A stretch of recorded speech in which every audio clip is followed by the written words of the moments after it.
ভাই সাদিক ভাই জিন্দাবাদ জিন্দাবাদ ভাই সাদিক ভাই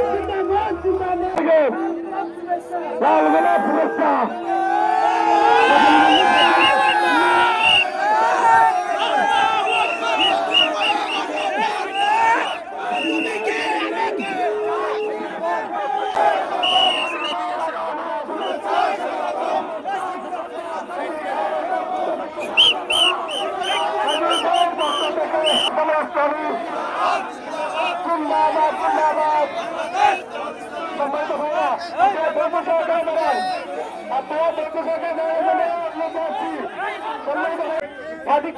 মারণ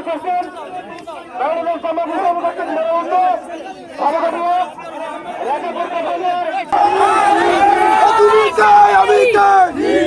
সবাই ভালো আছেন। আমাদের শহীদ উসমান হাদির মতো যোদ্ধা দরকার, আমাদের শহীদ আবদার সাহাদের মতো বীর সৈনিক দরকার, আমাদের শহীদ আবু সাইদের মতো বীর যোদ্ধা দরকার, আমাদের শহীদ আল রায়হানের মতো সাহসী সৈনিক দরকার। এই শহীদদের আত্মত্যাগের মাধ্যমে আজকে আমরা নতুন বাংলাদেশ পেয়েছি। এই শহীদরা আমাদেরকে যে রাস্তা দেখিয়ে গেছে, সেই রাস্তা, সেই নতুন বাংলাদেশ বিনির্মাণ করার জন্য আগামী 12 ফেব্রুয়ারির নির্বাচনে আমাদের যোগ্য সঠিক প্রার্থীকে নির্বাচিত করতে হবে। আমরা কি পারবো ইনশাআল্লাহ? আমরা আজকের এই ঝালকাঠির রাজাপুর থেকে শহীদ উসমান হাদি হত্যার বিচারের দাবিতে যারা ঢাকায় যমুনায় আন্দোলন করছে, আমাদের সহযোদ্ধার উপর যারা হামলা করেছে, এই হামলার সাথে যারা জড়িত আছে, সেই হামলাকারীদের দ্রুত সময়ের মধ্যে অ্যারেস্ট করার জন্য দাবি জানাচ্ছি। হামলার তীব্র নিন্দা ও প্রতিবাদ জানাচ্ছি। উসমান হাদি আমাদেরকে যে রাস্তা দেখিয়েছে, সেই রাস্তাই হবে আমাদের রাস্তা।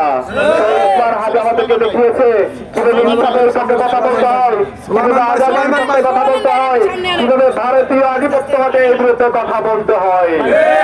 উসমান হাদি এই এলাকার সন্তান, শহীদ উসমান হাদির রক্ত এই জমিনে মিশে আছে, সুতরাং এই জমিনে ইনসাফ বিজয় হবে ইনশাআল্লাহ।